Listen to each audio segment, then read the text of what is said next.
Today, I'm going to talk about death and impermanence. And the reflection on death and impermanence is considered one of the most important practices in Buddhism. So, for the spiritual realization, without the help of reflection on the death and impermanence, there is no possibility to really achieve any authentic realization. So the reflection on death and impermanence is like a cornerstone or the foundation of all the realization, spiritual realizations. And not only that, I think the death and the reflection on death and impermanence is not only important in the spiritual development and spiritual realization, it is also very helpful for our daily lives. Because most of our problems or the sufferings are actually mentally made. And I would say 90% of our problems are mentally made. The real suffering, the real physical suffering is just 10%. That's my understanding. So our problem is since our problems are mentally made, we can also deal with those problems with the thinking, powerful mind, such as the reflection on death and impermanence, which is really one of the best tools to really solve all those problems. And so I'll give you one small example of how it really works. Let's say we have a very precious and very antique coming from generations, probably your father and grandfather or great-grandfather. So that's very precious and very valuable a piece of item, china we have. So let's say your child drops it and breaks it. So our habitual reaction would be just get angry and try to solve the problem. But in reality, that wouldn't solve the problem at all. You'll just get frustrated, and that anger will not really bring the china back. Instead, it'll bring more suffering, additional sufferings to our life, which is full of suffering, already full of suffering. So even like that situation, it can really help us reflecting on the impermanence. See, the china is impermanence. It is one day it's gonna break anyway.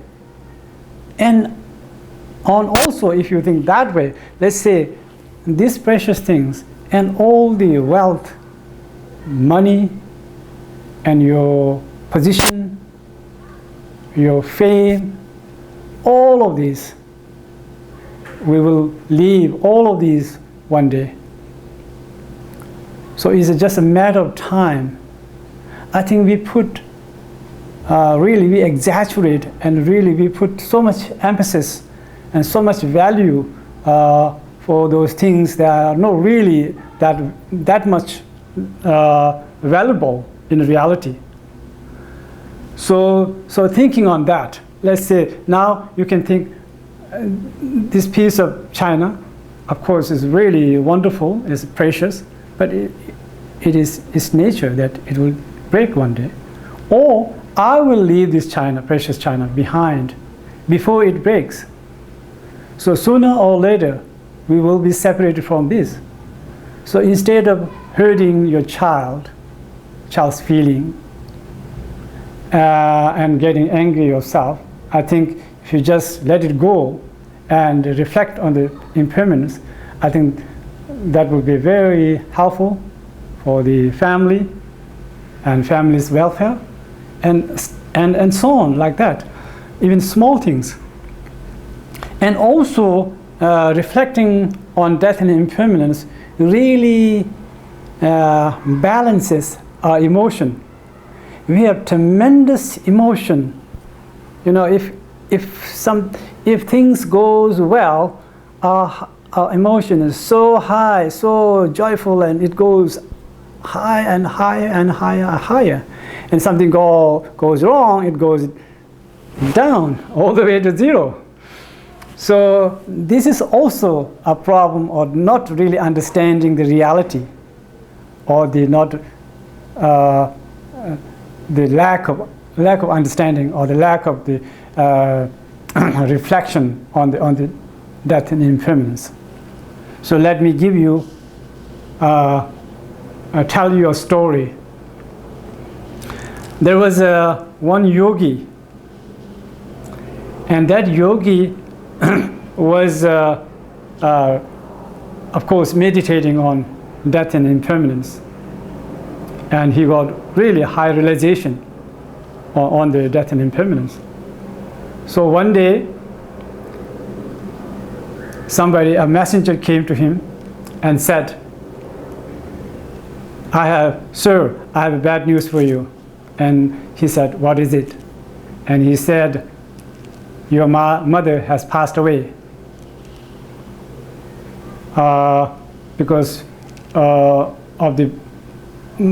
she was bitten by a snake while she was searching for woods in the forest. And because he has tremendous understanding and realization on the death and impermanence, it really didn't shake his emotion. That situation didn't really, instead of becoming hysterical and really get upset and sad and screaming and crying, he was able to remain very calm. And then maybe after a couple of hours or several hours later, the same messenger came to him and said, I'm so sorry, sir, that message was wrong. So your mother was not actually died, and it was somebody else's mother. So if it was me, or if it was you, we would be jumping up and down, right? So, but it did not really affect him.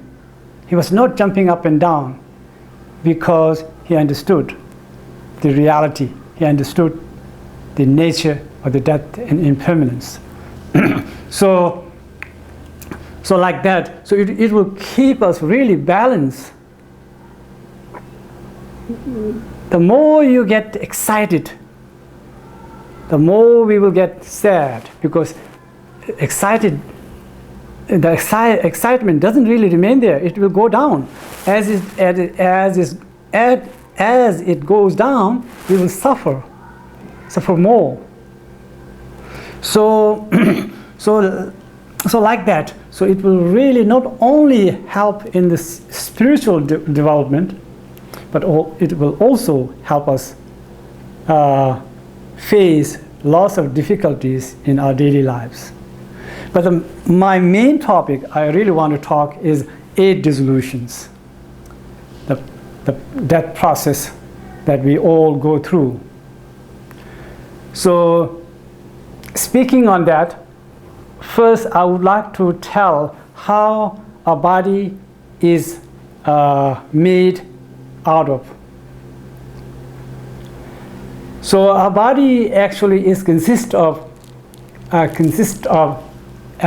we could say 4 elements, or 5 elements, or 6 elements. Of course, the 4 elements we all know: earth, water, fire, and wind.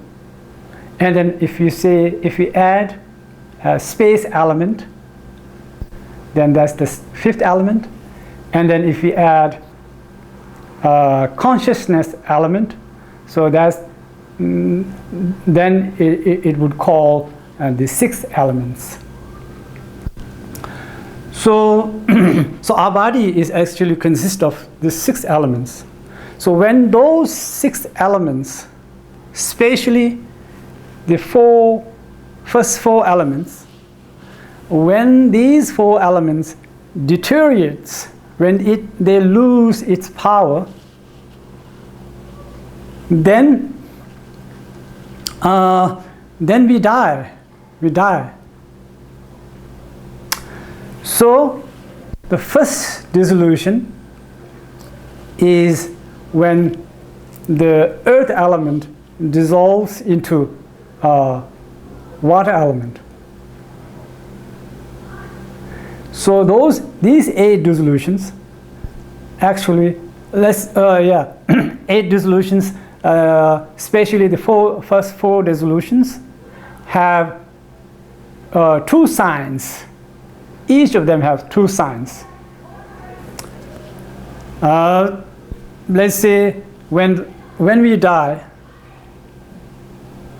so these our elements, body elements will dissolve into each other. Okay.